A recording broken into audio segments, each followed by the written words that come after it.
بريجيت ماري ماكورماك تمام 8:30 صباحا في التوقيت الشرقي للولايات المتحدة الأمريكية. السيدة ماكورماك مرشحة لولاية مدتها 8 سنوات للمحكمة العليا في ميشيغان.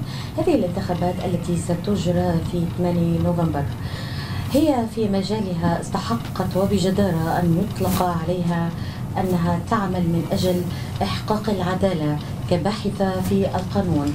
هي أم ل4 أطفال وقد ساعدت العديد من الناس من خلال تأسيسها العديد من العيادات والمكاتب. And thank you so much Mrs. Kayrouz also for joining us. صباح الخير يعطيكي ألف عافية. Let's take a quick commercial break and then we'll back with attorney Joumana Kayrouz and another interview مقابلة هامة جدا بعد دقائق. تابعونا. I would like to welcome Mrs. Bridget Mary McCormack to our show. Mrs. McCormack is a candidate for an 8-year term on the Michigan Supreme Court.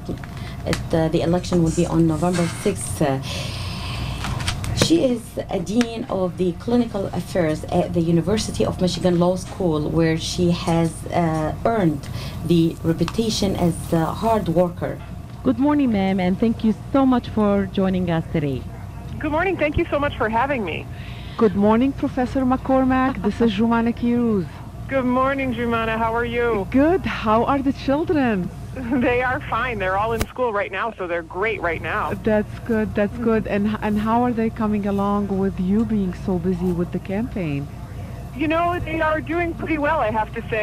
I've been relying on them to help me out, and they do a pretty good job. I know you told me that last time. Yeah. Yeah, they do a pretty good job engaging voters. I think it's a pretty good pitch when you can say, hey, let me talk to you about my mom. People have to listen. Yes, that is so wonderful. What a pleasure to have you today, Professor McCormack. I want you to tell our Middle Eastern listeners the major victory that you scored at the University of Michigan not too long ago when it comes, with regard to families. Tell us about that very briefly, please. Yeah, let me take a step back for a minute and just explain what it means to be the dean of clinical affairs. I'm been on the faculty at the U of M Law School for 14 years now. I'm also the dean of all the clinical programs, and in those programs, we represent people who wouldn't otherwise have access to lawyers and access to courts, and so have a little bit harder time getting a fair shake in our legal system. And that's what my passion has been for my entire career for 21 years now, is figuring out how to make sure the legal system actually works for everybody, even people who don't have the easiest time navigating it for whatever set of reasons. And in our clinics, we do that in a really concentrated way. And I myself have set up a number of those clinics over the course of my career, including a domestic violence clinic and a pediatric health advocacy clinic. In that clinic, we partner with pediatricians at Mott Hospital, because it has a statewide patient base, and at some low-income health clinics around our area. We partner with the pediatricians to provide legal services to their pediatric patients so that they can improve their health outcomes, because sometimes it's what they need is a lawyer to help them with whatever's going on that's stopping them from getting help. One of the first clients we had in that clinic in the first year we founded it was a mother who had 5 children, and 2 of her children had sickle cell disease. They had the exact same diagnosis, the exact same treating doctor. Only one of them was getting his coverage paid for by their insurance company, and the only reason the other one wasn't getting coverage was because his mother had made a mistake in filling out her form. That's all. It's very obvious that you are a lawyer and a professor on the side of people, not on the side of the big corporations and the insurance companies. Speaking of that, Professor, why are you running for Michigan Supreme Court, and why should our Middle Eastern audience vote for you, as well as maybe you can speak for for Judge Kelly and Judge Johnson as well? Yes, I would like to. Thank you very much. I think that my guess is Judge Kelly and Judge Johnson would agree with exactly what my answer is to your question, because I know them very well, and we spent a lot of time together now. Yes. But I've been teaching law students now for 16 years, 14 in Michigan and 2 at Yale before that. And I didn't know. Did you go to Yale, Professor? No, I taught at Yale for 2 years before I joined the faculty at Michigan. I am a Yale grad. Oh, you are? I didn't realize that. Yes, That's I am. great. Yeah, Excellent. thank Well, you. actually, I loved teaching at Yale, but I have to say, I love teaching at Michigan even more. I think my students at Michigan are even better. Not you. You would be my best ever. Oh my God. But other than you, my Michigan students are fantastic. But when I teach law students, I teach them something that you know in your gut. I don't have to talk to you. I don't have to explain it to you. But it's the important role the court system and the judiciary plays in a constitutional democracy is. It's critical. It's really different from the other branches of government because the founding fathers understood this.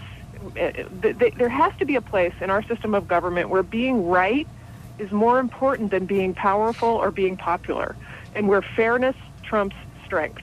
And in our country, that place is supposed to be the courtroom.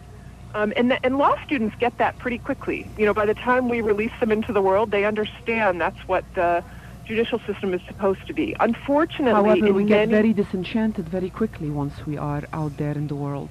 I know, and that is what has driven me to finally, to take this step. I mean, to be honest with you, between you and me, my job is a great job. I'm going to be giving up tenure. I'm going to be giving up autonomy and a lot of nice things about my job and my life if I win this election. And you said I'm going to. So when I win this election, yes. But I care so deeply about the court operating in the way it's supposed to operate, and I believe I could be a force for good on that court, as well as Judge Kelly and Judge Johnson, and I think that's been somewhat lost in recent years and in recent decades, and that's been true. I should say, I don't mean to single Michigan out.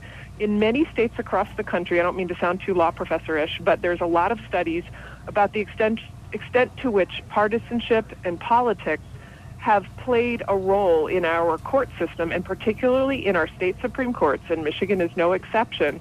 And that partisanship and that politics has not served the people, and it hasn't served communities that have a harder time accessing justice, like your community, frankly.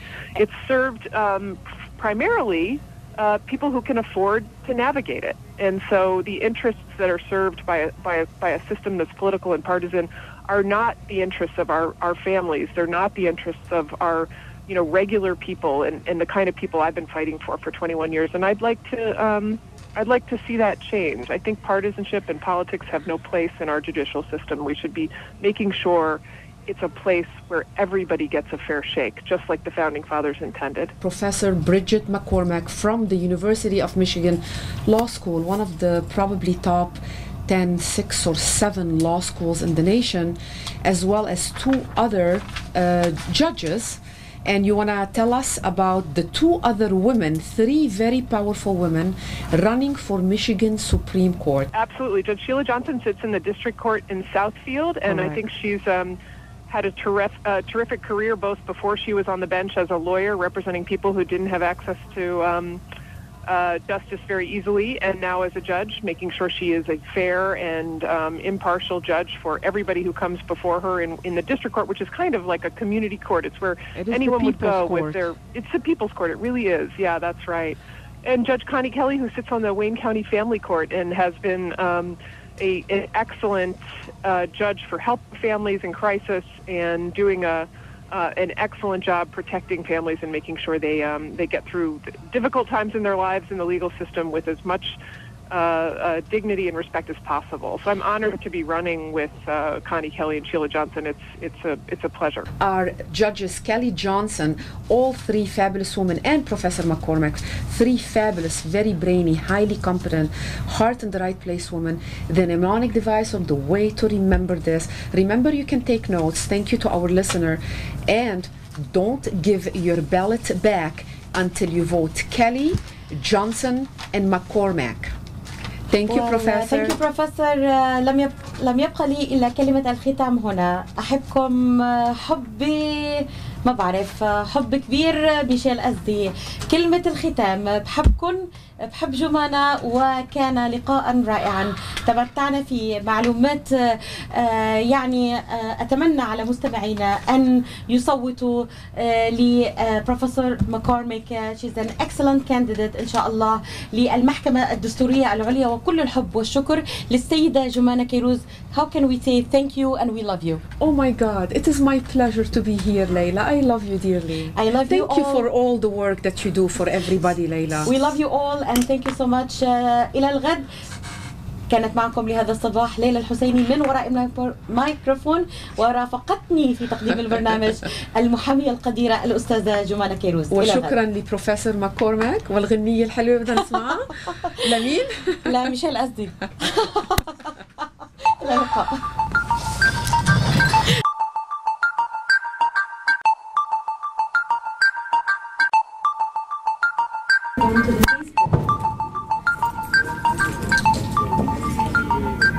Are you going to name the blondes? We're going to call it the blondes. You're taking all this on you. You're going to get us into trouble. You're going to get us into trouble.